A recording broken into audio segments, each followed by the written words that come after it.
Doctor Piyush भाई सक्सेना साहब, जो हमें क्लींजिंग थेरेपी के बारे में बताएंगे। नमस्कार सर, आप अपना परिचय देंगे?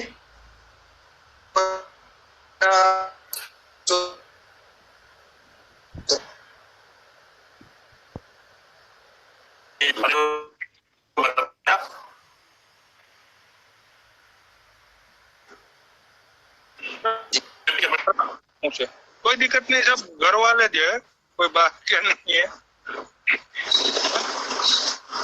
पांडे जी,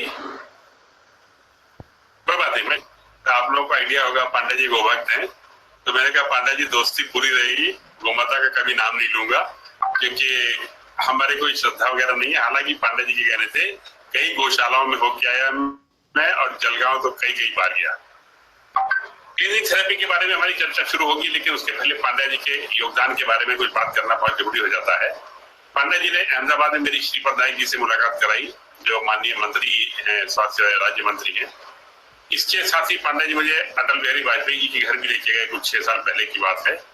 तो पांडे जी का योगदान अभूतपूर्व है। ये मेरे ख्याल से कुछ 20,000 से ज्यादा लोगों को डायरेक्टली या इनडायरेक्टली लिवर क्लीन करा चुके हैं, और हमारी ये चर्चा का केंद्र बिंदु लिवर क्लीन रहेगा, क्योंकि जैसा हम बार बार कहते हैं कि इसके बगैर हमारे क्लब की मेंबरशिप मिलती ही नहीं है। चर्चा हम करीब टोटल मिला के 1 घंटे की करेंगे, कुछ प्रश्नोत्तर भी इसमें होंगे, और जो लोग लिवर क्लीन किए हुए हैं तो वो परिचित हैं इस बात से कि कितना फायदा करती। क्लीनिंग थेरेपी मतलब शरीर से जहर निकालना बस, और शरीर में जहर आता कहाँ है, कहां से है ये बताऊंगा, और निकलता कैसे है ये भी चर्चा होगी। एक मजेदार बात ये, मैं ना तो किसी से कोई फीस लेता हूं, ना कोई डोनेशन एक्सेप्ट करता हूं, और कोई प्रोडक्ट भी प्रमोट नहीं करता हूं। फिर करता क्यों हूं, ये परिचय के लिए मैं अपने बहुत ही प्यारे साथी महेश राजगौर जी को बुलाता हूं। महेश राजगौर जी, जरा बताइए कि हम लोग ये सब काम करते क्यों हैं, और हमारे साथियों को भी आनंद आएगा ये जान के कि क्यों करते हैं। पांडे जी हुए, चाहे महेश जी हुए, या और भी कई लोग क्यों क्लिनिक थेरेपी को प्रमोट करते हैं। एक बार इस सवाल का जवाब मिल जाएगा तो हमको बहुत आनंद आएगा आगे की चर्चा में। महेश भाई बोलिए, गुजराती में। गुजराती में बोलना है? हाँ बोलिए बोलिए, सब समझेंगे जब मैं समझ लूंगा। सबको जय स्वामीनारायण। अच्छा, हिंदी में बोलिए, जय स्वामीनारायण। हिंदी में बोलिए, बोलिए हिंदी में बोलिए, हिंदी में। चलो हिंदी में बोलते हैं। सबको जय स्वामीनारायण। अभी सक्सेना साहब, आपने बोला कि आप कुछ पैसा नहीं लेते हैं, कोई फीस नहीं चार्ज लेते हैं, लेकिन आप इतना भगवान की खुशी और आनंद लूटते हैं, जो दुनिया में पैसा लूटते हैं ना, उसके सामने खुशी कुछ भी नहीं। ये खुशी जो है ना, वो पैसे के सामने कुछ भी नहीं है। आप जो सेवा के माध्यम से, मैं सभी जो श्रोता हैं, जो दर्शकगण हैं, पार्टिसिपेट कर रहे हैं। मेरा नाम महेश दयाराम राजगौर है, मैं बम्बई का रहने वाला हूँ, घाटकोपर। और मुझे लिवर क्लींसिंग के बारे में 3 महीने पहला मालूम पड़ा, करीबन 6-7 महीने पहला मालूम पड़ा। और मैं BAPS स्वामीनारायण संस्था, जो दिल्ली स्वामीनारायण अक्षरधाम की संस्था है, उसी से मैं जुड़ा हुआ हूँ। मैं 27 साल से उसमें कार्य करता हूँ। और जो लिवर क्लींसिंग से मैंने फायदे पाए, तो मैंने बोला ये हमारे जो संत हैं, प्रमुख स्वामी के संत हैं BAPS में, उसमें क्यों ये लाभ नहीं मिले। तो हमारे कुल 16 मंदिर में डॉक्टर साहब स्वयं आए, और करीबन कुल मिला के सब 28 मंदिरों में 450 संतों ने लिवर गोलब्लैडर क्लींसिंग किया, एसिडिटी क्लींसिंग किया। और जिस प्रकार से डॉक्टर सक्सेना साहब आपने सेवा की, आपने संतों की प्रसन्नता ली, और इसमें भगवान स्वामीनारायण के और प्रमुख स्वामी महाराज के, महंत स्वामी महाराज के जो आशीर्वाद आपको मिले हैं, इसका कोई मूल्य ही नहीं है। और सच्चे संतों की आपको सेवा मिली, और ये गजब का फायदा हो गया। आज भी मुझे कई लोगों के फोन आते हैं लिवर क्लींसिंग के लिए, BAPS में से, स्वामीनारायण संस्था में से आ रहे हैं, विश्व में से। तो केवल आपके बदौलत हमें ये ज्ञान मिला, और हम ज्ञान नहीं भाई, हम लोग सब साथ साथ हैं। अब मैं चर्चा को आगे बढ़ा रहा हूँ कि ये संतों के बीच में जाना, मैं खुद संतों को नहीं जानता था कि संत क्या होते हैं, महेश भाई का अपना लड़का संत है और लॉस एंजल्स में है, और संत का मतलब ये होता है कि घर छोड़ देना और घर से कभी कोई संपर्क ना रह जाना, कभी कोई जेब में पैसा नहीं रखना, खाने पीने की कुछ भी नहीं, जो सेवा में मिला वो किया। संत बहुत ऊपर के लोग होते हैं और मुझे उनकी सेवा का बहुत आनंद मिला है, मेरा भाग्य था ये, और ये सब मैंने महेश भाई के साथ महसूस किया है। चर्चा को आगे बढ़ाते हैं कि क्लीनिंग थेरेपी है क्या चीज। सबसे पहली चीज, बीमारियां क्यों आती हैं। हम ये भी चर्चा करेंगे कि बीमारियां होती, क्या बीमारी होती है, बीमारी क्यों आती है। प्रकृति ने कहा जंगल में रहो और कच्चा खाना खाओ, दो सीधी सीधी बातें, जंगल में रहो और कच्चा खाना खाओ बस। और जरा ध्यान से देखिएगा, डिस्कवरी प्लेनेट और एनिमल प्लेनेट, जब भी आप देखेंगे डिस्कवरी चैनल एनिमल प्लेनेट को, जानवर कितने भागते दिखाई देते हैं, हम तो कल्पना भी नहीं कर पाते भागने की, 10 कदम चलने में हांफते रह जाते हैं। इन सब का कारण घूम फिर के कहीं इस बात पे आता है कि हमने प्रकृति के नियमों को तोड़ा हुआ है। कोई जानवर आज भी खाना पका के नहीं खाता है, कच्चा खाना खाते हैं। तो एक खाना पका के खाना और दूसरा, जानवर कभी घर बना के नहीं रहते, कभी उनके पास ताला चाबी बैंक बैलेंस कैरियर पैसे की चिंता नहीं होती, जो मिला खाया सो गए, रात में कोई बड़ा जानवर आके उसको पकड़ के ले गया, कोई बात नहीं, बस उसकी इतनी जिंदगी थी। हम इन सब चीजों को छोड़ के शहर में बिल्डिंग और फ्लैट में आके रहते हैं और हर रात को सोने के पहले 10 बातों की चिंता सर पे सवार रहती है कि कल सुबह उठ के ये करना, ये करना, ये करना। खाने में कच्चा खाना तो बहुत दूर की बात है, हम तो पके खाने में भी इतने नियम तोड़ते हैं इसकी कोई गिनती नहीं। शरीर आखिर कहां तक कब तक साथ देगा। लेकिन इसमें मेरा ये मानना है कि हमको इसी लाइफ स्टाइल को कंटिन्यू करना है, जो कुछ जैसा कुछ भी चल रहा है उसी का आनंद उठाना है। मैं खुद पैसे की तलाश में, कैरियर की तलाश में लखनऊ से बंबई आया और मेरे अपने खाने पीने में कोई रिस्ट्रिक्शन नहीं है और मैं कोई भी दवाई नहीं लेता। ये दोनों चीजें जानना बहुत जरूरी है और मैं इस बात पे जोर दे के कहता हूं ये कि ताकि आप भी एक बार ये सपना देखना शुरू करें कि एक जिंदगी ऐसी भी है इसमें खाने पीने पे कोई बंधन ना हो और कोई मेडिसिन नहीं हो। और मैं निश्चित दावे के साथ कह सकता हूं, मेरा पहला दावा है 90% हेल्थ प्रॉब्लम्स 100% क्योर हो सकती है घर बैठे। मेरे सभी इलाज बहुत सस्ते, कम कीमत पे घर पे हो सकने वाले होते हैं, इसमें किसी डॉक्टरी सपोर्ट की जरूरत नहीं पड़ती है। सब कुछ मेरी वेबसाइट पे है, सब कुछ मेरी किताब पे लिखा हुआ है। ये मेरी हिंदी इंग्लिश में किताब है। हाँ, ये किताब है, ये हिंदी इंग्लिश की किताब है। ये सब आयोजकों के थ्रू मिल जाती है। हिंदी का भी नया एडिशन आ रहा है किताबों की उपलब्धता की। ये बात वही बात, ये इलाज कैसे होता है। कल्पना कीजिए कोई भी तकलीफ आपको है, आप कैसे उसमें प्रोसीड करते हैं।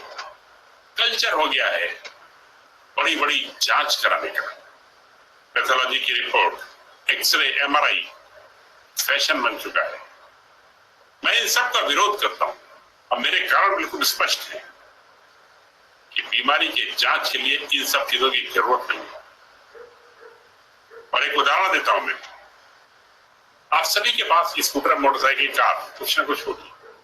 जब भी खराबी आती है तो क्या आप किसी ऑटोमोबाइल इंजीनियर के पास जाके तमाम clutch, brake, piston, engine, oil, carburettor, gear इनकी जांच कराते हैं क्या? आप ऐसा नहीं कराते।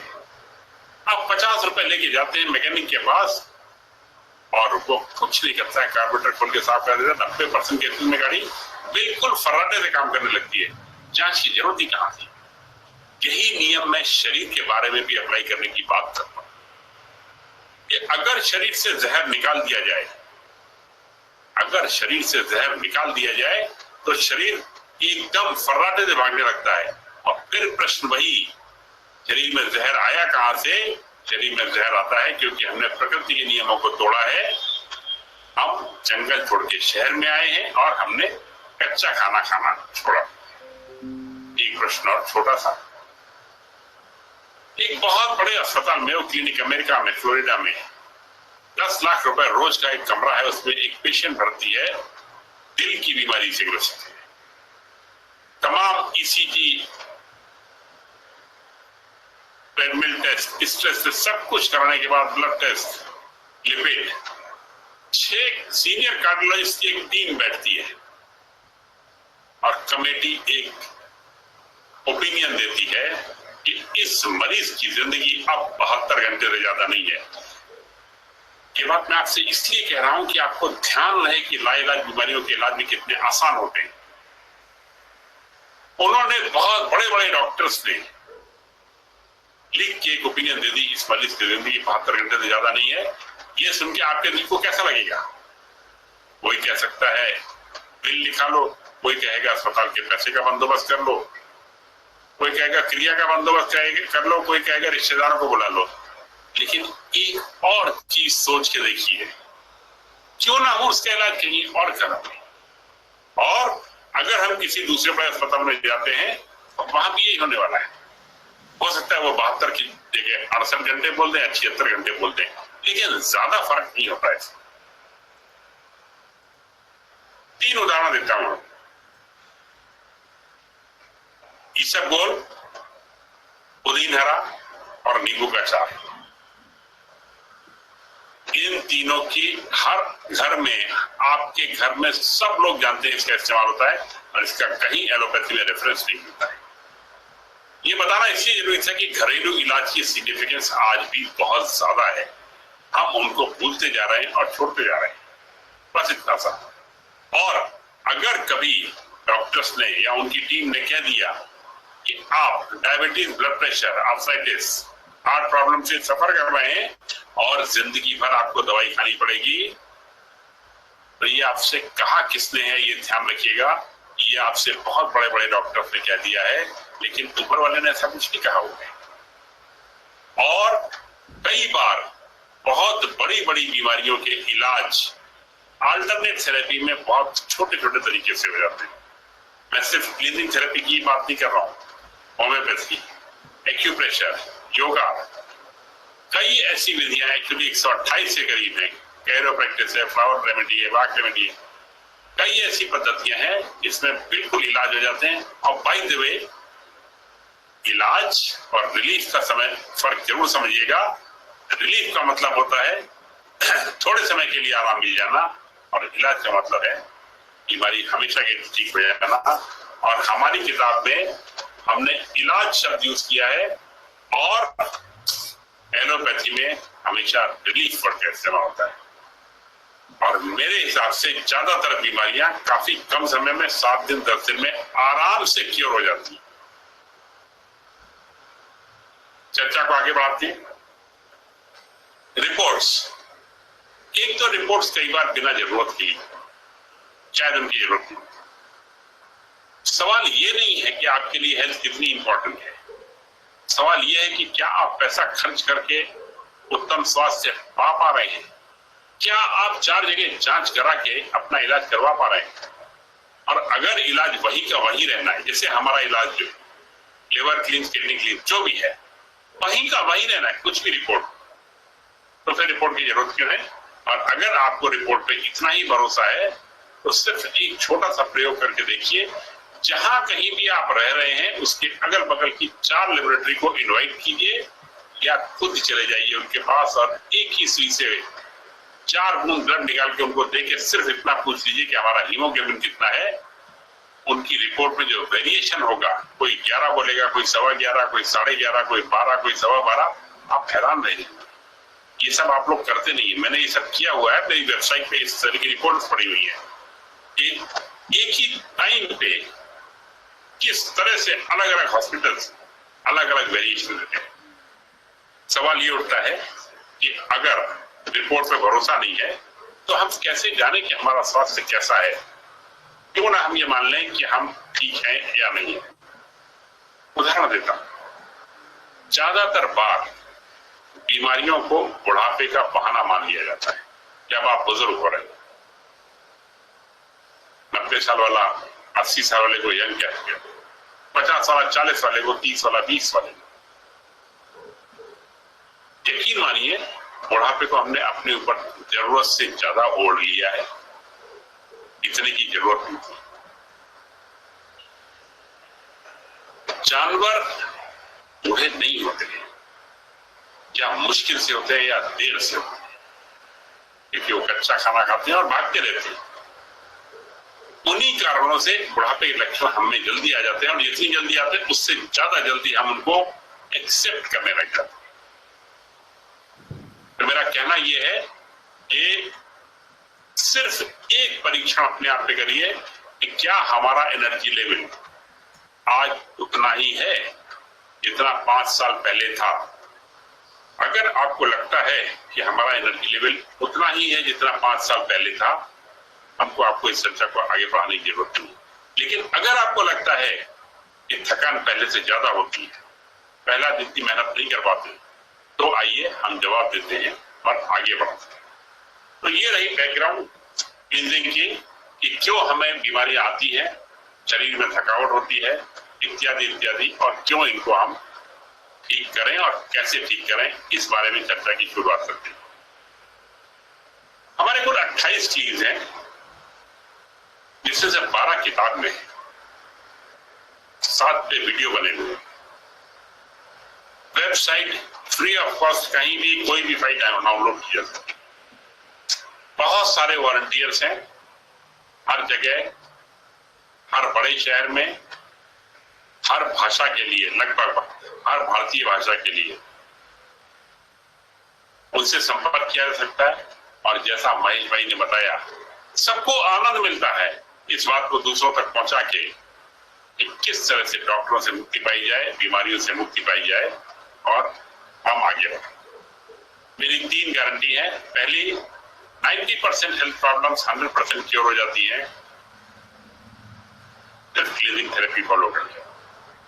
मेरी दूसरी गारंटी है, एक बार लिवर क्लीन करने के बाद 6 महीने तक हार्ट अटैक नहीं हो सकता। और हाँ, खाने पीने में कोई बंधन नहीं, क्योंकि मैं खुद 5000 कैलोरी रोज खाता हूं और 9 घंटे सोता हूं। कोई बंधन नहीं, मतलब कोई भी बंधन नहीं। चाट पकौड़े मसाला, वेज नॉन वेज, कहीं भी पिज्जा बर्गर, मेरे पास कोई बंधन नहीं, कहीं भी कुछ भी खाना। क्लीनिंग से मैं उसको कंपनसेट करता हूँ। बताना इसलिए जरूरी समझता हूँ कि आप भी एक बार लालच महसूस करें कि हाँ, ऐसी जिंदगी हो तो कितना अच्छा हो। बाकी के क्लीन मेरे वेबसाइट पे दिए हुए।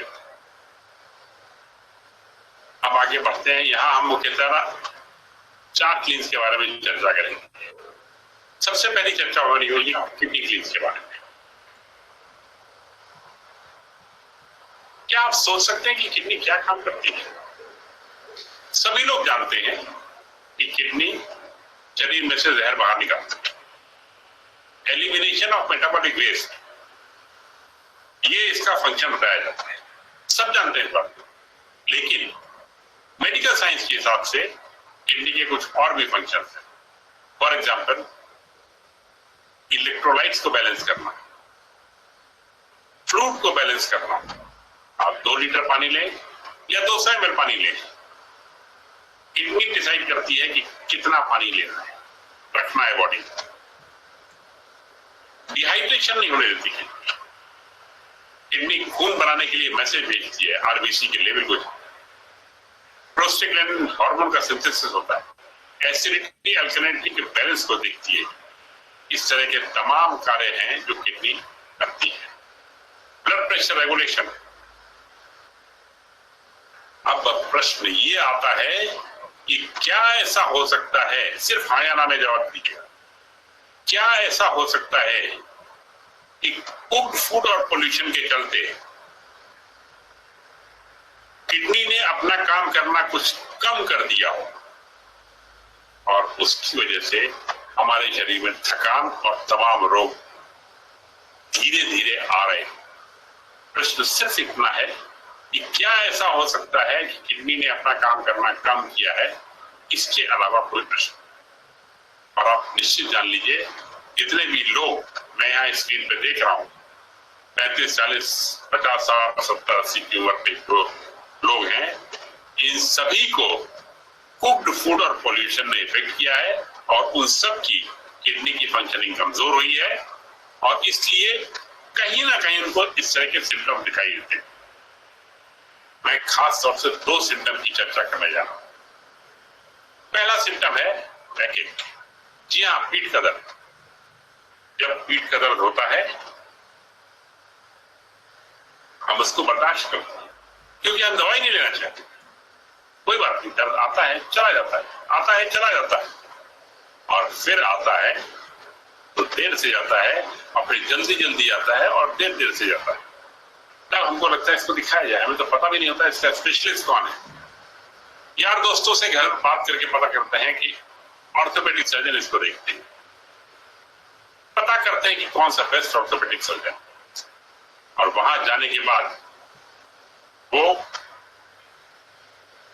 एक्सरे और एमआरआई की बात करते हैं। उनको हर केस में पता होता है कि एक्सरे और एमआरआई में पेशेंट को कुछ नहीं निकलेगा और आप जब जाते हैं वहां पे आप सभी तरह की प्रार्थना करके जाते हैं कि बस ये रिपोर्ट ठीक निकल आए और आपकी रिपोर्ट ठीक निकलेगी। ये बात डॉक्टर को पहले से पता होती है। अब आगे देखिए क्या होता है। एक एक्सरे का, एमआरआई की बात नहीं कर रहा हूं, एक एक्सरे का खर्चा कितना होता है? आप कहेंगे 500 रुपए 600 रुपए। मैं कहूंगा इससे बहुत ज्यादा। एक दिन की दिहाड़ी, छुट्टी लगी, पूरी प्लानिंग करना पड़ी, घर वाले परेशान लगे, माता पिता, पत्नी, भाई बंधु, बच्चे, और ये सब करने के बाद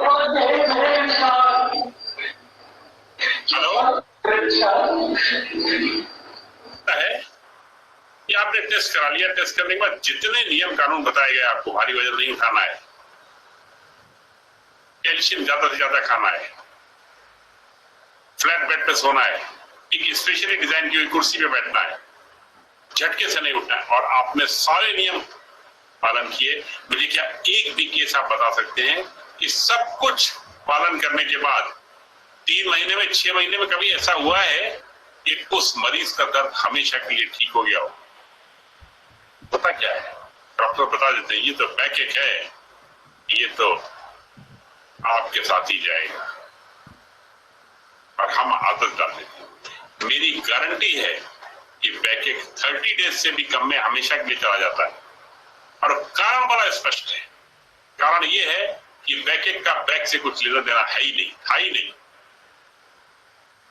बैकएक इसलिए आया कि शरीर में टॉक्सिन्स का लेवल थोड़ा बढ़ गया था, और इतना बढ़ गया था कि बॉडी ने कहा कि अब ये सीमा पार हो चुकी है, थ्रेशोल्ड पार हो चुकी है, अब आप संभल जाइए, क्योंकि अब अगर आप नहीं संभलेंगे तो हम कुछ लक्षण दिखाएंगे, और लक्षण होता है बैकएक के लिए, बैक उसको वीक पॉइंट मिलता है क्योंकि यहाँ पे वजन आता है शरीर का, और वीक पॉइंट पे पेन की शेप में आता है, और जैसे ही लिवर क्लीन और किडनी क्लीन करते हैं उन टॉक्सिन्स का सीमा से अंदर हो जाते हैं, थ्रेशोल्ड के नीचे चले जाते हैं वो, और जैसे ही वो नीचे जाते हैं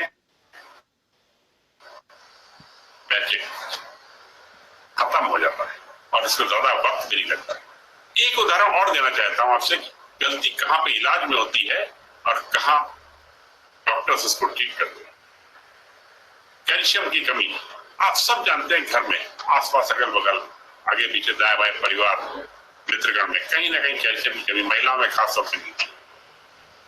शेलकॉल और तमाम टेस्ट, धूप में बैठो, ये सब करने के बाद भी कितने केस ऐसे मिलते हैं आपकी जानकारी में जो 3 महीने या 6 महीने में जिनका कैल्शियम लेवल नॉर्मल हो गया और डॉक्टर कह दे कि इनको अब किसी सप्लीमेंट की जरूरत नहीं है। कैल्शियम लेवल बैलेंस करना 30 डेज की गारंटी में कवर होता है। ध्यान रखिएगा, मैं किसी से कोई फीस नहीं लेता हूं, कोई प्रोडक्ट नहीं प्रमोट करता हूं और कोई डोनेशन नहीं देता हूं, ये सब आपको अपने घर पे करना है। कैल्शियम की कमी के लिए बेसिक गलती कहीं और हुई है। गलती ये हुई है कि हम middle class, upper middle class family में जो खाने में कैल्शियम जाता है वो पर्याप्त अच्छी चीज, लेकिन खाना एक चीज होता है और कैल्शियम का एब्जॉर्प्शन दूसरी चीज होता है। एब्जॉर्प्शन का मतलब होता है कि वो कैल्शियम शरीर में लगे। कुक्ड फूड और पोल्यूशन के चलते वो कैल्शियम हमारे शरीर में लगा नहीं, क्योंकि कैल्शियम का एब्जॉर्प्शन वीक हो गया था। और जब एब्जॉर्प्शन वीक हो जाएगा, आप कितना भी कैल्शियम लेते चले जाएं, वो लगेगा ही नहीं। किडनी क्लींस, लिवर क्लींस, पेट के ऊपर मट्टी का लेप और कुछ और चीज है, ये सब करने के साथ 2-3 दिन में आपको इंप्रूवमेंट आने लग जाएगा और 30 डेज में आप कहीं भी जांच करा लीजिए, आपका कैल्शियम लेवल ठीक ठाक हो जाएगा। चर्चा को आगे बढ़ाते हैं, किडनी के फंक्शंस के बारे में बात कर रहे थे। मैंने फंक्शन बताया,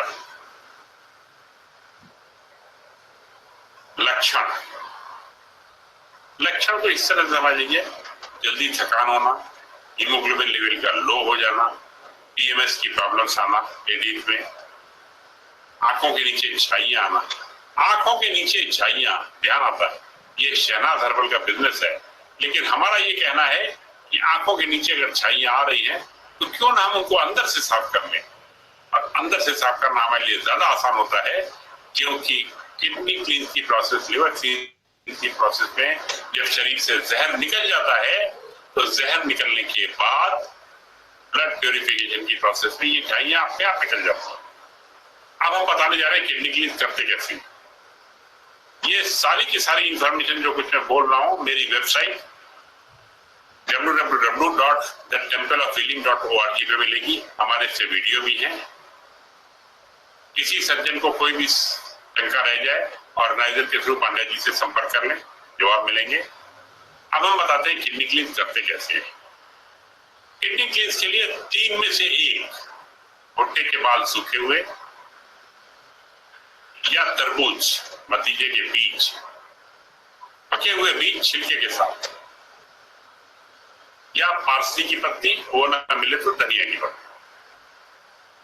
क्वांटिटी के लिए मैंने लिखा हुआ है, बताया हुआ है। भुट्टे के बाद 50 ग्राम सूखे, अगर गीले हैं तो आधा किलो, तरबूज के बीज 250 ग्राम और पारसी की पत्ती 250 ग्राम। कोई एक इसमें से इसको पानी में उबालना है और उबाल के इस पानी को पीना है और बस हो गया काम। एक दिन में 3-4 बार पानी पीने से, पानी में ये ध्यान रखना है, इंपॉर्टेंट ये नहीं है कि आपने पानी कितना पिया, इंपॉर्टेंट ये है कि वो बाल कैसे थे, कितनी क्वांटिटी बाल की थी, क्योंकि दवाई तो बाल में या तरबूज के बीज में या पार्सली में। ये पानी पीने के बाद किडनी के नेफ्रॉन्स थोड़े समय के लिए हाइपर एक्टिवेट हो जाते हैं और वो शरीर से कचरा छान के बाहर कर देते हैं और एक बार को ताजगी का एहसास होता है। किडनी के स्टोन्स जल जाते हैं। ये सब नेचुरल प्रोसेस है, एक दिन के अंदर हो जाता है। एक्वारेजिया में जैसे सोना गल के निकलता है, उसी तरह से किडनी के स्टोन्स गल के निकल जाते हैं इस भुट्टे के बाल के पानी में। आंखों के नीचे की झाइयां क्लियर हो जाती हैं, आंखें ज्यादा सफेद हो जाती हैं, स्किन टोन इंप्रूव हो जाती है, बॉडी में फ्रेशनेस आती है, थकान कम होती है, ब्लड का लेवल बढ़ जाता है, तरह तरह के दर्द ठीक हो जाते हैं और खास तौर से पीठ का दर्द। लेडीज में पीएमएस की प्रॉब्लम में काफी फर्क मालूम पड़ता है, फॉर द बेटर। तो ये हुई हमारी किडनी क्लीन की प्रक्रिया। क्वेश्चन आंसर हम बाद में लेंगे। अब हमारा अगला है एसिडिटी क्लींस।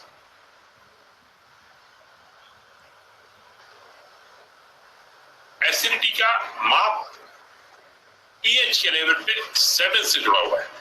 पीएच केमिस्ट्री का एक टर्म है जिसमें नॉर्मल 7 होता है, 7 के नीचे एसिडिक होता है और 7 के ऊपर अल्कलाइन होता है।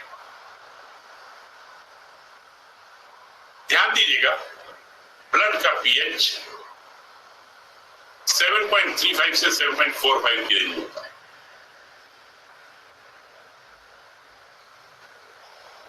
अल्कलाइन क्या है?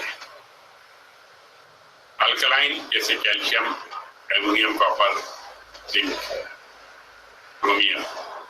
और एसिडिक होता है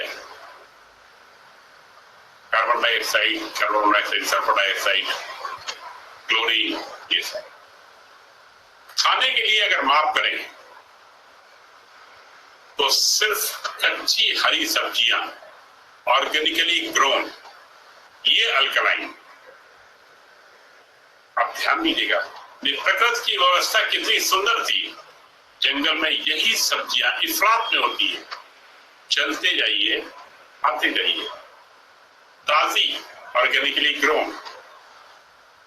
और यही कारण है कि जंगल के जानवर गुलांचे बढ़ते हुए भागते चले जाते। तो ये बात हुई इस बारे में, अल्कलाइन खाने के बारे में। अब सुनिए एसिडिक क्या है। हमारे घर में हमारे आसपास खाया जाने वाला करीब करीब हर खाना एसिडिक, चाय, कॉफी, सॉफ्ट ड्रिंक्स, शराब तो बहुत ज्यादा एसिडिक है। समोसे, कुलचे, छोले भटूरे, सभी तरह का मांसाहार, करीब करीब सभी तरह का पका खाना, ये सब एसिडिक है। बात यही पे खत्म नहीं होती। जंगल की हवा अल्कलाइन होती है, शहर की हवा एसिडिक होती है, क्योंकि यहाँ सवारियां हैं, पॉल्यूशन है और जनसंख्या है। जंगल का पानी अल्कलाइन होता है, झरने होते हैं, नदियां होती हैं, जंगल के बीच में से बहती चली आ रही है भरपूर ऑक्सीजन के साथ। शहर में पानी को क्लोरीन से साफ किया जाता है, इससे उसके कीड़े मर जाएं। कीड़े तो पता नहीं मरते हैं कि नहीं, लेकिन पानी एसिडिक हो जाता है। शरीर कितने साल तक अपनी शक्ति से हमको बचाएगा? एसिडिटी बढ़ती चली जा रही है और यही कारण है कि पिछले 50 सालों में धरती पर विकास के साथ साथ एसिडिटी की प्रॉब्लम बढ़ गई है। और एसिडिटी की प्रॉब्लम का एक लेवल बता दूं आपको, बड़ा सिंपल है ये जानना। ब्लड का पीएच तकरीबन 7.4 होना चाहिए। कल्पना कीजिए कि खान पान में ब्लड को वो पदार्थ नहीं मिल पा रहे हैं जो उसको अल्कलाइन लग सके। ऐसे में ब्लड क्या करेगा? अब ब्लड के पास दो चॉइस है। पहली चॉइस, डेथ हो जाने दे, क्योंकि ब्लड जो है पीएच कम होने पे काम कर ही नहीं सकता। लेकिन प्रकृति ने इसके लिए बंदोबस्त किया हुआ है। प्रकृति को मौत स्वीकार नहीं है जब तक कि शरीर अपने सारे प्रयास न करे। तो उन्हीं प्रयासों में से एक अंदरूनी व्यवस्था ये है कि अगर ब्लड को किसी भी हालत में बॉडी में और खाने में अल्कलाइज नहीं मिलते हैं तो ब्लड का पीएच लेवल गिरने लगता है। और जब ब्लड का पीएच लेवल गिरने लगता है तो ब्लड किसी भी तरह से कहीं से भी बॉडी में अल्कलाइज खींच के लाता है। और ये कहां से लाएगा? या तो हड्डियों से लाएगा या मांसपेशियों से लाएगा। लाइफ चलती रहती है, हमको पता भी नहीं चलता कि ब्लड ने हमारी हड्डियों से और मांसपेशियों से कैल्शियम इसलिए खींचा है कि लाइफ चलती रहे बॉडी में। एसिडिटी के लेवल बढ़ गया और ब्लड ने हमारी जान बचा ली, लेकिन बदले में हमको मिला हड्डी और मांसपेशियों का दर्द। और फिर आपकी कहानी शुरू होती है एक्सरे और एमआरआई से। और मेरा निवेदन होता है खाली पीएच लेवल आपका ठीक हो जाए, बस फिर देखिए कैसे फर्राटा भरी गाड़ी बढ़ती है। अब सवाल ये उठता है एसिडिटी बढ़ गई, समस्या कितनी गंभीर है आपने पहचान लिया, कारण पहचान लिया। एसिडिटी को ठीक करना बहुत आसान है। हमको हरी सब्जियों का, कच्ची हरी सब्जियों का जूस लेना, मतलब कि लौकी, खीरा,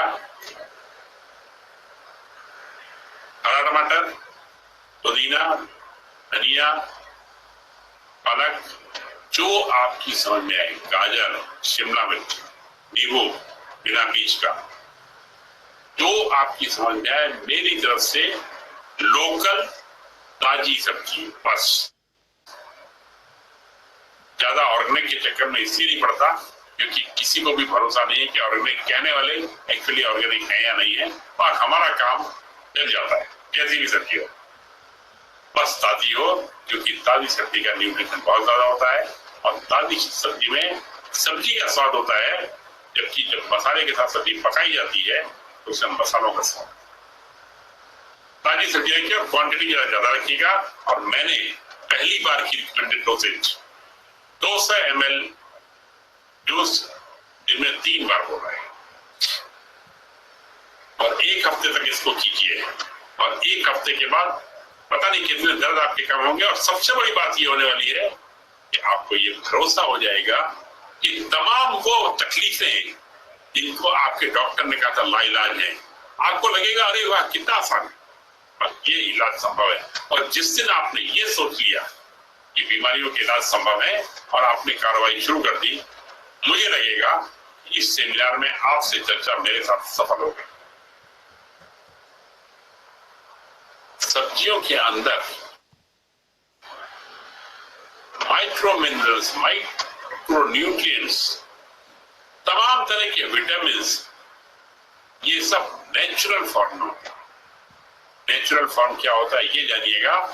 अगर कैल्शियम है तो बिल्कुल नेचुरल फॉर्म में सब्जियों में, वो जब अंदर जाएगा तो वैसे का वैसा एब्जॉर्ब हो जाएगा। नेचर ने तो कभी कहा ही नहीं था कि 3 साल की लंबी अवधि के लिए शेल्फ लाइफ वाली, इतनी लंबी शेल्फ लाइफ वाली बोतलों में भर के कैल्शियम बेचेगा, ये नेचर के प्लान कभी नहीं।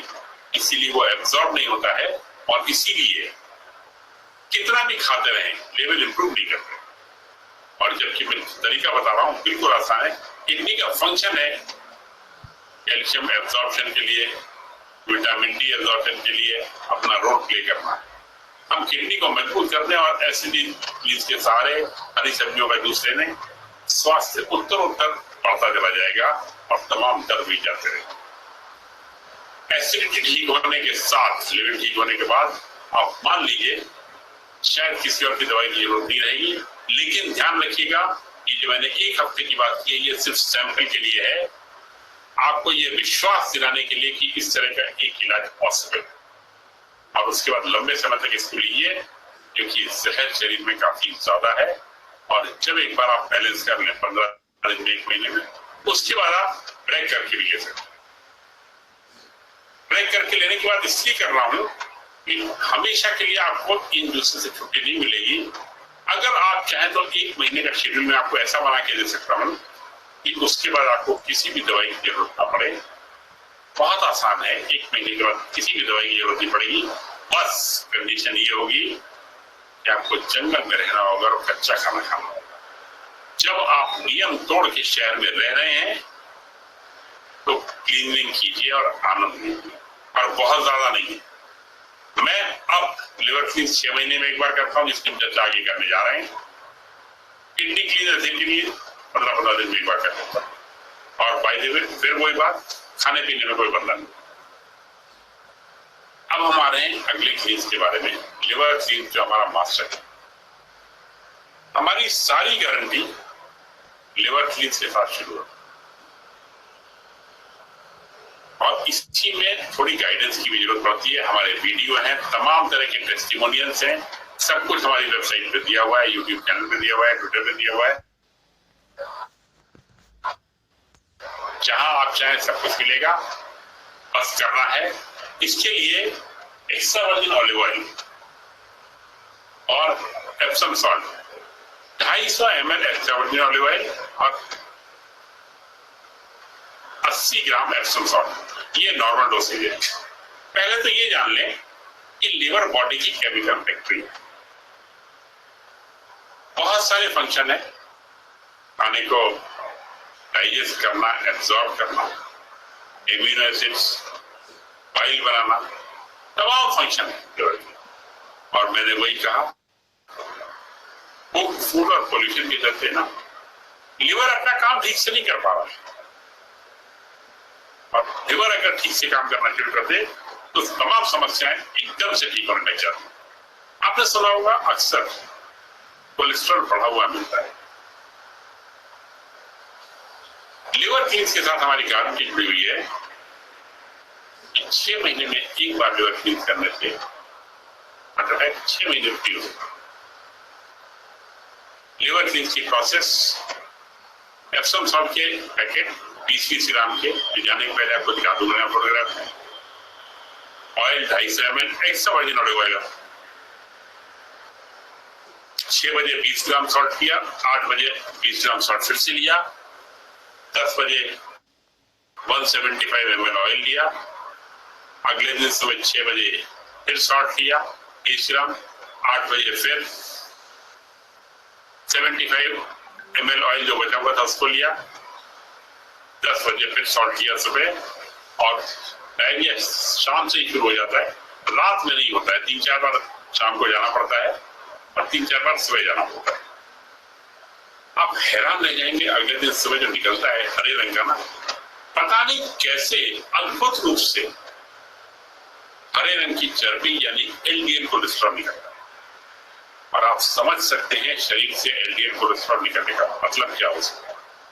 शरीर से एलडीएल कोलेस्ट्रॉल निकलने का मतलब ये होता है कि शरीर के सभी अंगों ने अपना काम बहुत बेहतरीन करने तरीके से करना शुरू कर दिया, क्योंकि ये एलडीएल कोलेस्ट्रॉल आप भी जानते हैं, इसका एक एक पॉइंट घटाने के लिए बड़ी मेहनत की जाती है।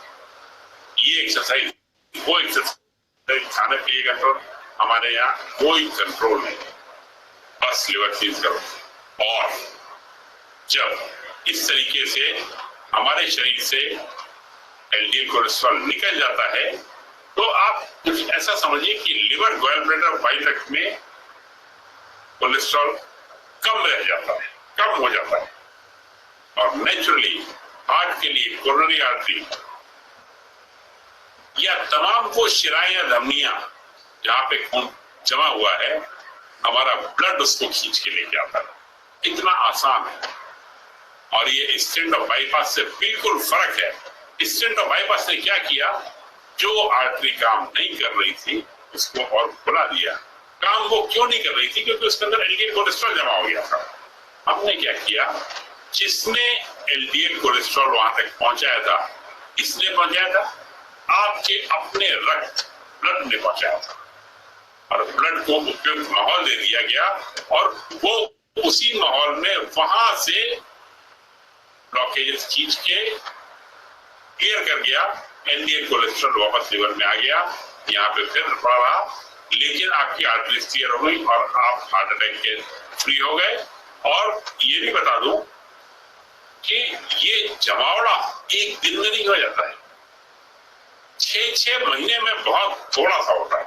तो अगर आप रेगुलर इंटरवल पे लिवर क्लींस करते रहें, एक तो पहली बार लिवर क्लींस करने में ही बहुत ज्यादा फर्क पड़ जाता है, एकदम से जंप हो जाती है कि हाँ भाई मजा आ गया।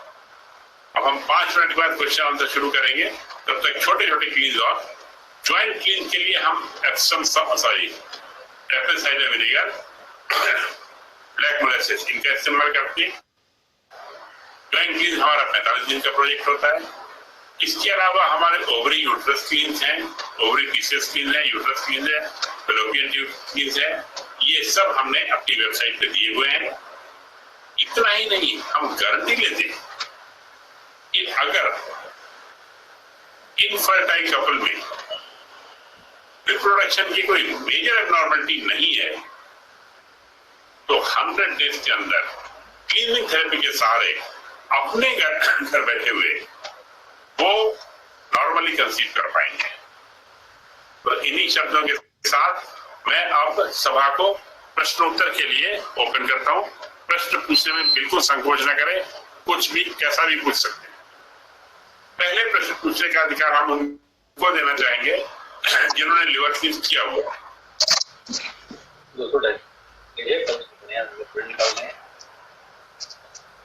Hello sir.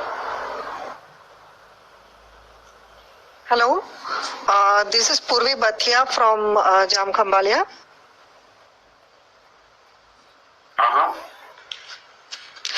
Sir rheumatoid arthritis की पेशेंट हूँ एंड मैं फातिमा मैम से अभी कंसल्ट कर रही हूँ और 1 महीना हुआ, 2 लिवर क्लींस हो चुका है, 1 किडनी क्लींस हो चुका है मेरा, 2 लिवर क्लींस और 2 बार किडनी क्लींस हो चुका है एंड एसिडिटी क्लींस अभी चल रहा है। तो रूमेटॉइड के लिए आप क्या मुझे सजेशन और देना चाहोगे? ये बताइए आपको इतना लिवर और किडनी क्लींस करने से कैसा लगा है? सर बहुत ही बढ़िया लग रहा है। पहले जो मेरे जॉइंट में प्रॉब्लम बहुत ज्यादा रहता था, पेन बहुत ज्यादा रहता था, उसमें वही काफी बताना मुझे चाह रहा था कि लिवर क्लीन, किडनी क्लीन करने से भी जॉइंट के पेन में काफी फर्क पड़ जाता है अगर प्रॉपर्ली हो जाता है। बाकी हमारा जो जॉइंट क्लीन है ना, थोड़ा एसिडिटी वाला करती रहिए, वेजिटेबल जूस वगैरह लेती रहिए और आप धीरे धीरे करके और इम्प्रूव करते जाएंगे। मेरी गारंटी है क्लीनिंग थेरेपी जॉइंट पेन में 50% इंप्रूवमेंट परमानेंटली देखी जाती है और ये बहुत बड़ा क्लेम, बहुत बड़ा क्लेम। एंड सर मैं लास्ट वैसे तो लास्ट सितंबर से मैं ज्यादातर एक टाइम ही खाना खाती हूँ और कुक फूड कम खाती हूँ और रो फूड ज्यादा खाती हूँ, ठीक है, एंड जूसेस वगैरह ज्यादा लेती हूँ। एंड पिछले 2-3 महीने से मैं कम्प्लीटली रो पर थी एंड जूस वगैरह पर थी, तो उससे भी काफी फर्क मुझे लग रहा है कि रोज से ज्यादा फर्क लग रहा है। बट सर क्योंकि हम फैमिली के साथ रहते हैं तो वो लोग ज्यादातर हमें ये बताते हैं कि अकेले रो पर तो नहीं जिया जा सकता ना, तो नहीं सही बात है उसके।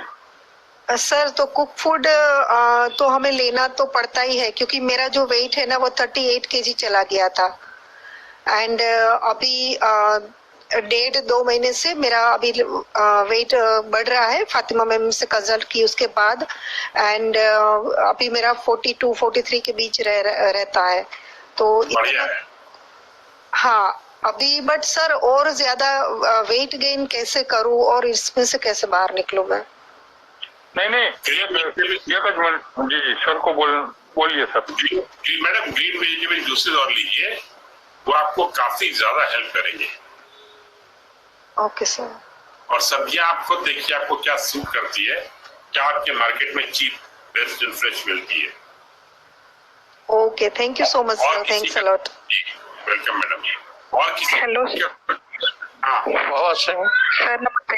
हेलो हेलो हाँ जी हाँ बोलिए ना।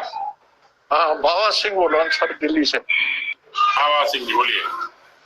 मैं गुरुद्वारा किरण घाट से बोल रहा हूँ सर। आपने यहाँ सेमिनार करा था, मैं आपसे मिला था, मैं पहचान रहा हूँ आपको। अच्छा, तो मैं तो यही बताना चाहता था, मैंने 4 बार लिवर सारा क्लीनिंग किया, लिवर क्लीन, किडनी क्लीन, सब कुछ, और मेरे को शुगर थी, मेरी शुगर 1 साल भर से बिल्कुल ठीक है। क्या बात है, वाह। मैं 1 साल से कोई भी दवाई नहीं खा रहा हूँ। अरे वाह क्या बात। किसी भी बीमारी की नहीं खा रहा हूँ। और मैंने फ्रूट डाइट ली थी पिछले कोविड में, तो मेरा 20 किलो वजन कम हुआ, मजा आ गया। 95 से 75 आ गया। बाबा सिंह जी अभी मैं बिल्कुल ठीक हूँ। क्या है, कम से कम 100 लोगों पे और कराइए इसको, जबरदस्ती। नहीं मैं तो कोशिश कर रहा हूँ, 40-50 लोगों को तो करा ही चुका हूँ। क्या बात है, बहुत बढ़िया। हाँ जी, और मेरे को इस चीज की खुशी है कि लोग जो सेमिनार की वेट करते रहते थे, आपसे ये जूम मीटिंग करके सबको फायदा हो रहा है और सब लोग घर बैठे आपसे बातचीत करके अपने दुखों का निवारण कर रहे हैं। धन्यवाद। बहुत बढ़िया। जी जी गुरु जी, आप कौन से ग्रुप में हैं? हेलो हेलो, आप कौन से ग्रुप में हैं? मैं नॉर्दर्न ग्रुप में भी हूँ और 7 गुरुद्वारा क्लिनिक में भी हूँ। नहीं तो ये वेबिनार की लिंक कहाँ से मिली आपको? ये व्हाट्सएप के कौन नॉर्दर्न ग्रुप जो है ना, उसी में से मिली। जी बढ़िया। ये फातिमा जी और जी वाला जो ग्रुप है, जी उसी ग्रुप से मिली। मैं पिछली बार भी अटेंड करा था, पिछली बार जब मीटिंग हुई थी तब भी मैंने अटेंड करा था। जी बढ़िया। Hello okay sir, thank you. Hello hello sir, entry से पास और कोई बोलिए ना, एक के बाद एक बोलिए। हाँ madam ji. Hello sir, I am Deepti from Jamnagar. मैं भी रूमेटॉइड आर्थराइटिस की पेशेंट हूँ और मैंने भी 3 बार लिवर क्लींस और 3-4 बार किडनी क्लींस भी कर लिया, एसिडिटी क्लींस भी चालू है और अब मेरा जॉइंट क्लींस चालू है, उससे 10 दिन हुए हैं। आपको लिवर और किडनी ठीक करने से कुछ फायदा मिलेगा? हाँ, बहुत एनर्जी अभी है और दर्द, लेकिन अब मैं जॉइंट क्लींस चालू है तो कभी कभी दर्द बढ़ जाता है मेरा। 10 दिन हुए। हाँ, वो मैंने लिखा हुआ है कि थोड़ा दर्द बढ़ता है इसमें, क्योंकि जो टॉक्सिन्स बॉडी में अंदर जमा हुए थे वो डिसॉल्व होने के लिए हिलते हैं, है ना, इसलिए बढ़ता है। पर सर पेन मेरा शिफ्टिंग टाइप का है, कभी शोल्डर उठा नहीं पाती, कभी हिप जॉइंट उठा नहीं पाती। आपने 1 बार 2 बार किया हुआ है ना लिवर क्लीन? हाँ, अब 3 तो बार आप किया। अपनी डॉक्टर हैं, आपको जो ठीक लगे उस तरह से और करती जाइए और धीरे धीरे और आगे बढ़ती जाइए। तो जॉइंट क्लींस के बाद फिर लिवर क्लींस कर सकते हैं ना, फिर कंटिन्यू? हाँ, कभी भी इवन बीच में भी कर सकते हैं। बीच में भी जॉइंट क्लींस आपका चल रहा है, आप बीच में भी लिवर क्लीन। हाँ। और सर ये हेलो हेलो,